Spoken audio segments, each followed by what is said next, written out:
Hello friends, welcome to my TET classes.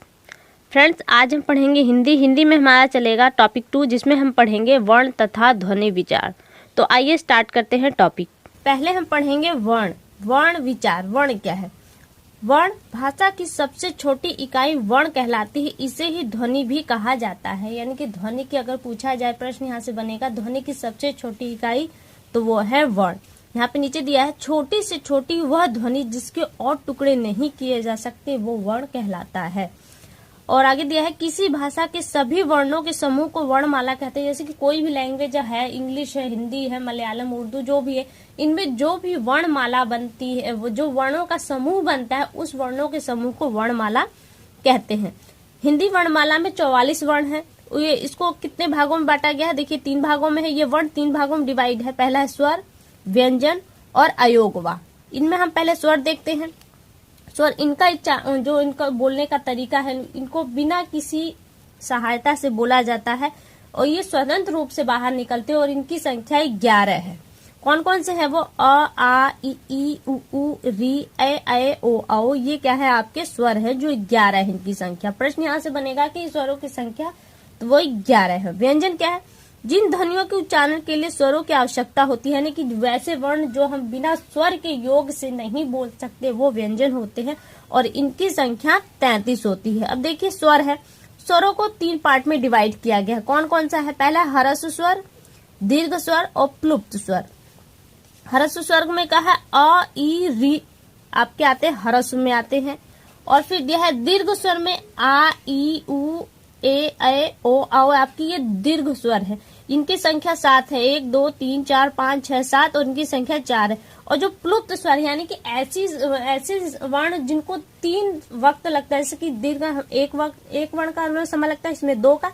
और प्लुप्त स्वर वो स्वर है जिनमें 3 वर्णों के उच्चारण का समय लगता है। इसे हम ओम जैसे लिखते हैं, ओम। तो ये इसका जो मध्य का स्वर है वो आता है।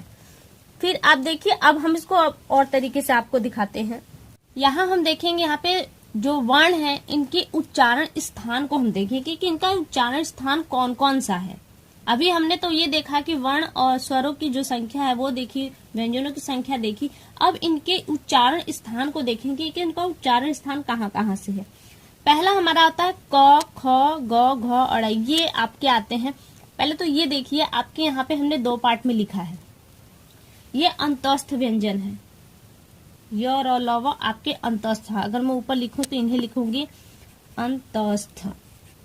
ये आपके अंतस्थ हैं। और ये जो आपका था ह, स, ह बोलते हैं हम इसको। तो ह मैंने ऊपर लिखा है तालिका के बनाने के लिए। तो ये आपके होते हैं ऊष्मज व्यंजन, जो ऊष्म व्यंजन होते हैं।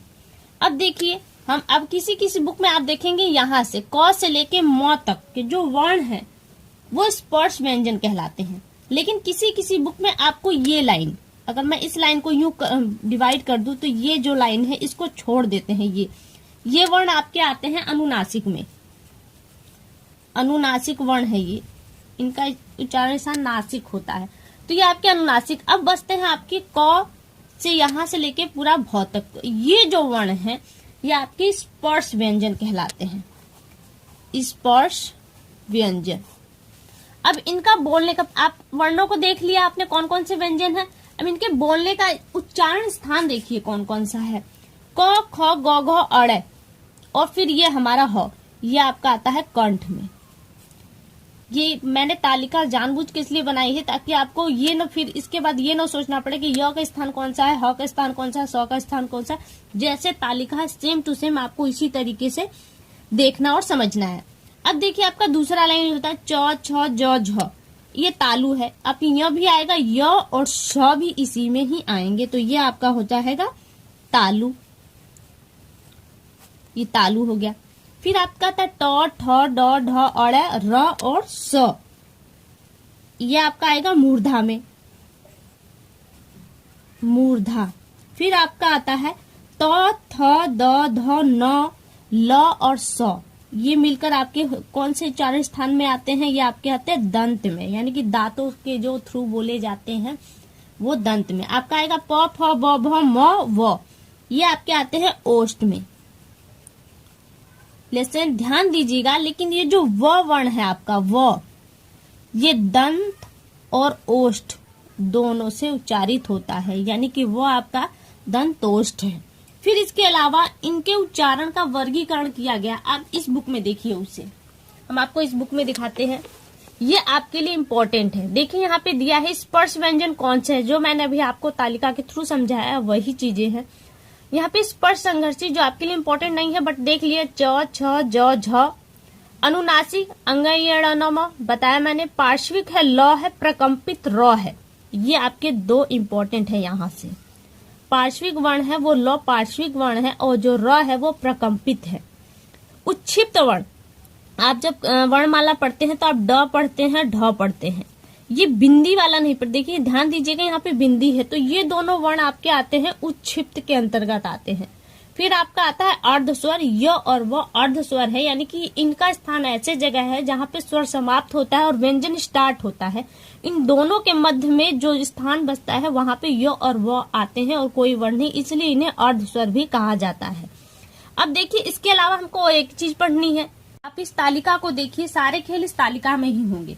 अब देखिए वर्णों को बाह्य प्रयत्न के आधार पर जो कोशिश हम करते हैं बोलने के लिए वर्णों को, उस बाह्य प्रयत्नों के आधार पे भी जो व्यंजन है उनको दो भागों में डिवाइड किया गया है, जिसमें होता है हमारा अल्प प्राण और महाप्राण। अब आप सोचेंगे अल्प प्राण महाप्राण क्या है, तो इधर देखिए, अभी हम आपको दिखाते हैं। अल्प प्राण, जब जो हम सांस लेते हैं, सांस के माध्यम से जब वर्णों को उच्चारण करते हैं, तो जो हमारे श्वास लेने की प्रक्रिया होती है, तो जिन वर्णों में श्वास लेने की प्रक्रिया जो अल्प मात्रा होती है, जो प्रक्रिया है सांस लेने की, श्वास लेने की, वो अल्प हो रहती है, तो वो होते हैं हमारे अल्प प्राण।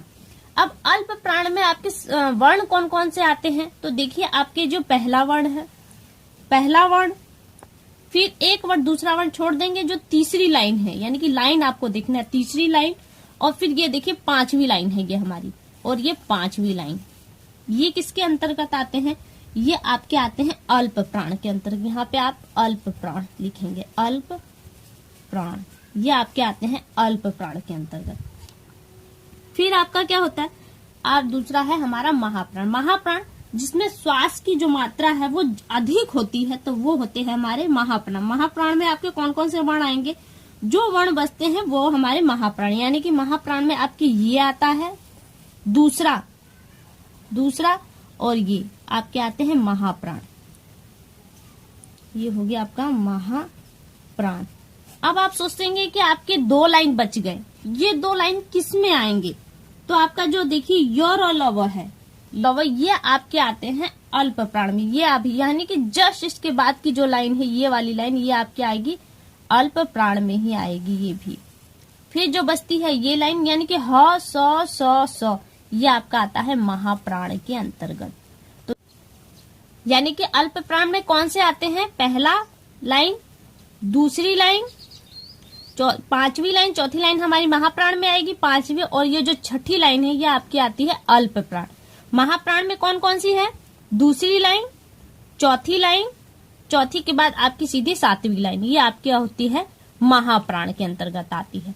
अब देखिए, अब हमको एक और चीज पढ़ना है। ध्वनि के जब उच्चारण करते हैं तो हमारी वाक यंत्र, जो वाक यंत्र है, गले में जो हमारी तंत्रिकाएं होती है, उनमें कंपन होता है। इस कंपन के आधार पे भी वर्णों को दो भागों में डिवाइड किया गया, जिसमें से आपके होते हैं, इन्हें घोष कहते हैं, और ये दो पार्ट में कौन कौन से, वो घोष, सघोष और अघोष है। अब होता है कि सघोष कौन से हैं और अघोष कौन से हैं, तो देखिए जो सभी स्वर है आपके सघोष में, हम देखेंगे पहले सघोष में जितने आपके स्वर हैं वो सघोष में आते हैं, और जो तीसरा, चौथा, पांचवा, तीसरा, पहला, दूसरा, ये है तीसरा, चौथा और पांचवा, ये तीनों लाइन। अब इसे मैं कहाँ लिखूं, यहाँ लिख देती हूँ, तीसरा, चौथा और ये पांचवी लाइन, ये आपकी किस में आती है, सघोष वर्ण में आती है। इसके साथ ये जो अंतस्थ वाली लाइन है, ये अंतस्थ, ये आपका होता है सघोष। एक वर्ण दे देगा और आपसे पूछेगा कि ये सघोष है या अघोष, या महाप्राण है या अल्प प्राण, तो ये जिम्मेदारी आपकी, आपको ये याद करना होगा। ये तालिका आपको याद करने बहुत ही इंपॉर्टेंट पड़ेगी, क्योंकि जब मैंने मेरे पास कई सारी बुक्स, मैं देख रही हूँ कि बुक्स में लाइन टू लाइन दिया गया है, जिसकी वजह से पढ़ने में समझने में प्रॉब्लम हो सकती है। इसलिए मैं इस तालिका के थ्रू समझा रही हूँ आपको। एक ही तालिका से आपके सब कुछ आ जाएगा समझ में। तो क्या देखा आपने, तीसरी, चौथी और पांचवी लाइन, और उसके बाद जो अंतस्थ वर्ण है यानी कि य और ल, वो किसमें आते हैं आपके सघोष में। सघोष यानी कि जिनमें वाक्य अंत कंपन करते हैं और एक दूसरे के नजदीक आते हैं और इनसे जो ध्वनियां निकलती हैं वो सघोष कहते हैं। और जस्ट इसी के अपोजिट जो हमारे वाक्य अंत वो एक दूसरे दूर जाते हैं, उनमें कंपन नहीं होता, वो होते हैं अघोष। तो आपके बचते कौन कौन से हैं देखिए, यहीं से देख लीजिए, क, ख और ऊष्मज वर्ण, ये आपके आते हैं अघोष में। यहाँ पे मैं यहीं पे बना देती हूँ आपकी ये जो ख, क वाली लाइन और ये आपकी ऊष्मज, ये आपकी है अघोष में आती है। तो फ्रेंड्स, आज का जो हमारी ये टॉपिक था वर्ण विचार, ये यहीं पे समाप्त हुआ। आपको ये वीडियो कैसी लगी इसके लिए हमें कमेंट करके जरूर बताएं, और नेक्स्ट वीडियो में आपसे बहुत जल्दी मुलाकात होगी। तब तक के लिए नमस्कार।